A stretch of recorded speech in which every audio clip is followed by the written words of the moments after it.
Welcome back to my YouTube channel. എല്ലാവരും സുഖമായിട്ടിരിക്കുന്നു എന്ന് വിശ്വസിക്കുന്നു. ഞാനും സുഖമായിട്ടിരിക്കുന്നു. അപ്പോൾ കുറച്ച് ദിവസം കുറച്ച് തിരക്കുകളൊക്കെ ആയിട്ട് അങ്ങനെ പോയി. അപ്പോൾ ഇന്ന് നമ്മൾ ഒരു സ്ഥലം വരെ പോവുകയാണ്. ഇന്നൊരു അമ്പലത്തിലേക്കാണ് കേട്ടോ പോകുന്നത്. ചന്ദനക്കാവ് അമ്പലത്തിലേക്കാണ് പോകുന്നത്. ഞാൻ കുറേ കേട്ടിട്ടുള്ള ഒരു അമ്പലമാണ്. അതുപോലെ തന്നെ എനിക്ക് പോകാൻ ഭയങ്കര ഇഷ്ടമുള്ള, അതായത് ആഗ്രഹമുള്ള ഒരു അമ്പലമായിരുന്നു. അപ്പോൾ കുറേ ആയിട്ട് ഞങ്ങളിങ്ങനെ പോകണം എന്നൊക്കെ വിചാരിക്കുന്നു, പക്ഷേ നടക്കാറില്ല. അപ്പോൾ ഇന്ന് നമുക്ക് അതിനുള്ള ഒരു സാഹചര്യ സന്ദർഭങ്ങളൊക്കെ വന്നിരിക്കുകയാണ്. അപ്പം നമ്മളിന്ന് നേരെ അങ്ങോട്ട് പോകാമെന്ന് കരുതി. പിന്നെ ഈ കുറ്റിപ്പുറം പാലവും ഈ സ്ഥലമൊക്കെ എനിക്ക് പേഴ്സണൽ ഫേവറേറ്റ് ആണ് കേട്ടോ. എനിക്ക് ഒരുപാട് മെമ്മറീസ് ഉണ്ട്. എൻ്റെ വല്യമ്മയുടെ വീട് ഇവിടെ ചിമ്പിക്കലാണ്. അപ്പം ഞങ്ങളിവിടെ ചെറുപ്പത്തിൽ എല്ലാവരും കൂടി വന്ന് നിൽക്കും കേട്ടോ. വല്യമ്മയ്ക്കും വല്യച്ഛനും ഏറ്റവും ഇഷ്ടമുള്ള ഒരു കാര്യമാണ് ഞങ്ങളിവിടെ വന്ന് നിൽക്കുന്നത്. എല്ലാ തവണയും ഞങ്ങൾ പ്ലാൻ ചെയ്യും വന്നു കഴിഞ്ഞാൽ ഈ പുഴയുടെ അവിടേക്ക് വരണം എന്നുള്ളത്. പക്ഷെ അവർക്ക് ഭയങ്കര പേടിയാണ് ഇവിടെ കൊണ്ടുവരാനൊക്കെ. അവർക്ക് നീന്തലറിയാത്ത കാരണമാണ് കേട്ടോ പുഴയിലേക്ക് കൊണ്ടുവരാത്തത്, അല്ലാതൊന്നുമല്ല. പിന്നെ അപ്പോൾ ഈ ഒരു ഭാഗം എന്ന് പറയുന്നത് നമുക്ക് അങ്ങനെയുള്ള കുറേ മെമ്മറീസ് ഉണ്ട് കേട്ടോ. അത് എല്ലാ തവണയും നമ്മൾ ഇതിൽ കൂടെ പോകുമ്പോൾ നമ്മൾ ചിലപ്പോൾ വീഡിയോയിൽ പറയുകയും ചെയ്യും. അങ്ങനെ നമ്മൾ പോയിട്ട് നമ്മുടെ അമ്പലത്തിലെത്തിയിട്ടുണ്ട്. ശ്രീ ചന്ദനക്കാവ് ഭഗവതി ക്ഷേത്രം കേട്ടോ. വലിയ അമ്പലമാണ്. ഈ അമ്പലത്തേക്ക് കയറിയപ്പോൾ തന്നെ ഭയങ്കര ഒരു പോസിറ്റീവ് എനർജിയാണ് കേട്ടോ. എന്താണെന്നറിയില്ല, ഇവിടെ ഭയങ്കര പച്ചപ്പും അതുപോലെ തന്നെ ഒരുപാട് മരങ്ങളൊക്കെ ആയിട്ട്, അതുപോലെ തന്നെ എന്താ പറയുക, ഈ ഒരു വള്ളി ഇങ്ങനെ തൂങ്ങി കിടക്കുന്ന മരങ്ങളില്ലേ, അതൊക്കെ ഒരുപാടുണ്ട് കേട്ടോ അവിടെ. അപ്പോൾ എനിക്ക് ശരിക്കും പറഞ്ഞാൽ അവിടെ വന്നപ്പോൾ തന്നെ എന്തോ ഒരു എന്താ പറയുക, നമ്മളൊരു വളരെ എക്കോ ഫ്രണ്ട്ലി ആയിട്ടുള്ളൊരു ഫീലിംഗ് ആണ് ഉണ്ടായത് കേട്ടോ. പിന്നെ ഇവിടെ വന്നപ്പോൾ എനിക്ക് തോന്നിയൊരു കാര്യം, സാധാരണ നമ്മൾ അമ്പലങ്ങളിലൊക്കെ വന്നു കഴിഞ്ഞാൽ ഇപ്പോൾ എന്താ പറയുക, കാലത്തിനനുസരിച്ച് അമ്പലങ്ങളും മോടി പിടിപ്പിക്കലും അങ്ങനെയുള്ള കാര്യങ്ങളൊക്കെ ഉണ്ട്. പക്ഷേ ഇവിടെ വന്നപ്പോൾ എനിക്ക് മനസ്സിലായത്, ആ പഴയ രീതിയിലുള്ള അമ്പലങ്ങൾ എങ്ങനെയാണോ ആ പഴമ നിലനിർത്തിയിട്ട് തന്നെയാണ് ഇപ്പോഴും അമ്പലങ്ങളൊക്കെ ഉള്ളത്.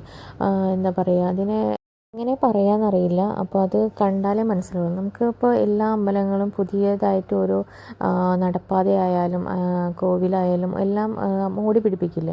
അങ്ങനെയുള്ളതൊന്നുമില്ല. നമുക്ക് ശരിക്കും പഴയ അമ്പലങ്ങളൊക്കെ എങ്ങനെയായിരുന്നു ആ ഒരു പഴമ നമുക്ക് ശരിക്കും ഇവിടെ വന്നാൽ കാണാൻ കഴിയും കേട്ടോ. അപ്പോൾ എനിക്ക് ശരിക്കും ഭയങ്കര ഇഷ്ടമായി. അതായത് നമ്മൾക്ക് ഒരു അമ്പലത്തിൽ വരുമ്പോൾ ആ ഒരു ഫീല് അത് ശരിക്കും അവിടെ നിന്ന് കിട്ടുന്നുണ്ടായിരുന്നു. പിന്നെ എനിക്ക് കാടമ്പുഴ അമ്പലത്തിൻ്റെ ചെറിയ ചില സിമിലാരിറ്റീസൊക്കെ ഇവിടെ തോന്നിയിട്ടുണ്ടായിരുന്നു കേട്ടോ. പക്ഷേ ഈ അമ്പലം എന്ന് പറയുന്നത് ഒരമ്പലമല്ല, 2-3-4 അമ്പലങ്ങളാണ്. അതായത് കയറി കഴിഞ്ഞാൽ 2-3 അമ്പലങ്ങളൊക്കെ ഇതിൻ്റെ ഉള്ളിൽ തന്നെ ഉണ്ട്.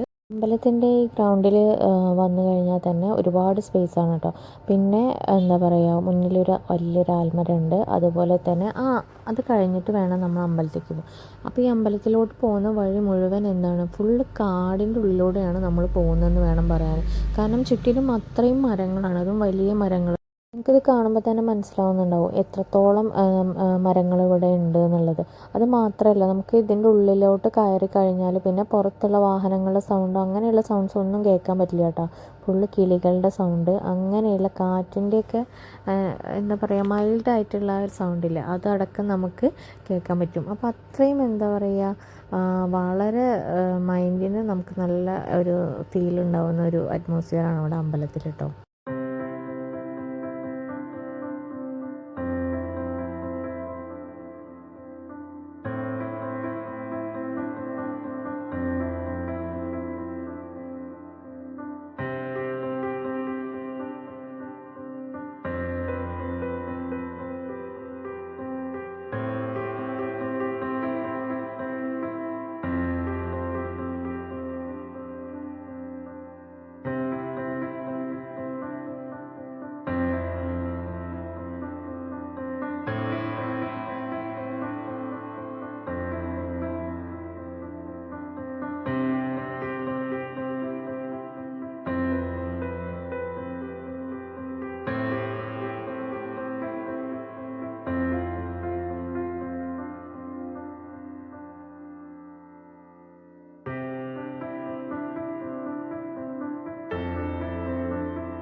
ഇതുപോലെയുള്ള വലിയ കാടുകളാണ് കേട്ടോ. കാടുകൾ ആണ് എന്ന് ഞാൻ പറയുന്നു കാരണം അത്രയും മരങ്ങളാണ്. അപ്പോൾ ഒരു ചെറിയ കാടായിട്ട് തന്നെ അത് പറയാം.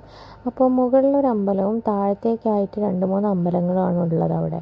അവിടെ ശിവൻ്റെയും അതുപോലെ വിഷ്ണുവിൻ്റെയും ഗണപതിയുടെയും ഒക്കെ പ്രതിഷ്ഠകളാണ് കേട്ടോ ഉള്ളത്. അപ്പോൾ നമ്മൾ ഇതുവഴി ഈ ഇങ്ങനെയുള്ള കൽപ്പാതയിലൂടെ വേണം അങ്ങോട്ട് പോകാൻ, അമ്പലത്തിലേക്ക് പോകാൻ. ശരിക്കും പറഞ്ഞാൽ വയ്യാത്ത ആളുകൾക്കൊക്കെ വന്ന് തൊഴാൻ കുറച്ച് ബുദ്ധിമുട്ടായിരിക്കും. കുറച്ചധികം നടക്കാനുണ്ട് കേട്ടോ. അത് മാത്രമല്ല പെട്ടെന്ന് വന്ന് തൊഴുതു പോകാമെന്നൊന്നും കരുതരുത്. ഒരുപാട് കാണാനുള്ളത് കാരണം തന്നെ, അതുപോലെ തന്നെ നടക്കാനുള്ളത് കാരണം നമുക്ക് പെട്ടെന്ന് വന്ന് പോകാനൊന്നും പറ്റില്ല. സാവധാനത്തിൽ വന്ന് പോകാനേ പറ്റുള്ളൂ.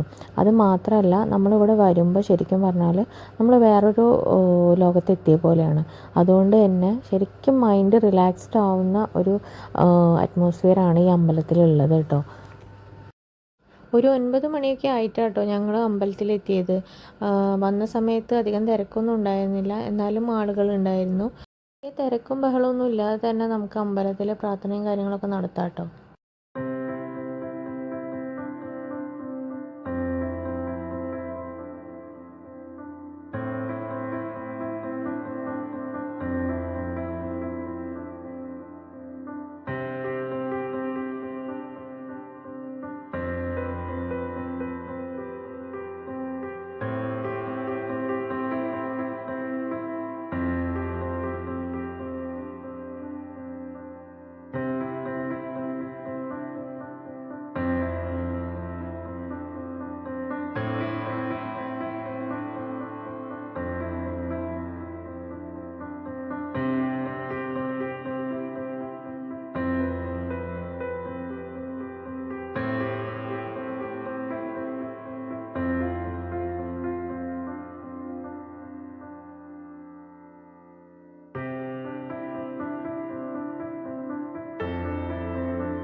അങ്ങനെ ഞങ്ങൾ താഴത്തുള്ള അമ്പലങ്ങളിലൊക്കെ തൊഴുതു. അവിടെ നല്ലൊരു അമ്പലക്കുളമൊക്കെ ഉണ്ടായിരുന്നു കേട്ടോ. അപ്പോൾ അവിടെ കുറേ നേരമൊക്കെ ഇരിക്കുകയൊക്കെ ചെയ്തു. ഇവിടെ ചന്ദനക്കാവിലെ മുകളിൽ ഭഗവതിയുടെ ക്ഷേത്രം, അതിനുശേഷം അങ്ങോട്ട് താഴ്ഭാഗത്തേക്കായിട്ടാണ് ബാക്കിയുള്ള അമ്പലങ്ങൾ വരുന്നത് കേട്ടോ. ശിവൻ്റെ അമ്പലവും വിഷ്ണുവിൻ്റെ അമ്പലമൊക്കെ വരുന്നത്. അപ്പോൾ നമ്മൾ ആദ്യം അവിടെ പോയി തൊഴലൊക്കെ കഴിഞ്ഞ് വന്നതിന് ശേഷം ഇവിടെയും കൂടി തൊഴുതിട്ടാണ് കേട്ടോ പോകുന്നത്.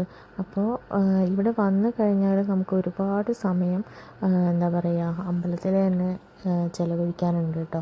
എന്താ വെച്ചാൽ അമ്പലങ്ങളെല്ലാം വിട്ടിട്ടാണ്, കുറച്ച് ഡിസ്റ്റൻസിലാണുള്ളത്. അപ്പോൾ അതിൽ ഓരോന്നിലും പോകണം. പിന്നെ അതുപോലെ തന്നെ അമ്പലങ്ങളിലേക്കുള്ള വഴി എന്ന് പറയുന്നത് അങ്ങനെ നമുക്ക് പെട്ടെന്നൊന്നും പോയി വരാൻ പറ്റില്ല. ഇവിടെ വന്നു കഴിഞ്ഞാൽ നമ്മുടെ മനസ്സും അതുപോലെ തന്നെ എന്താ പറയുക മൊത്തത്തിൽ നമുക്കൊരു നല്ല പോസിറ്റീവായിട്ടുള്ളൊരു വൈബാണ് കേട്ടോ. അതായത് നല്ല പ്രകൃതിയും കാര്യങ്ങളൊക്കെ ആയിട്ട് ഒരു കാട്ടിനുള്ളിലൂടെ എന്ന് പറയുന്നത് വെറുതെ അല്ല, ശരിക്കും ഒരു കാട് തന്നെയാണ്. അപ്പോൾ നമുക്ക് ശരിക്കും നല്ല ഒരു ഫീലിംഗ് തന്നെയാണ് ഉണ്ടാവുക. അതുപോലെ തന്നെ അവിടെ പുറത്തൊരു ഊഞ്ഞാലൊക്കെ ഇട്ടിട്ടുണ്ട്. ഞങ്ങൾ കുറച്ച് നേരം അതിലിരുന്ന് ആടുകയൊക്കെ ചെയ്തു. പിന്നെ കുറച്ച് ഫോട്ടോസൊക്കെ എടുത്തു. അപ്പോൾ ഇന്നത്തെ വീഡിയോ ഇത്രയും.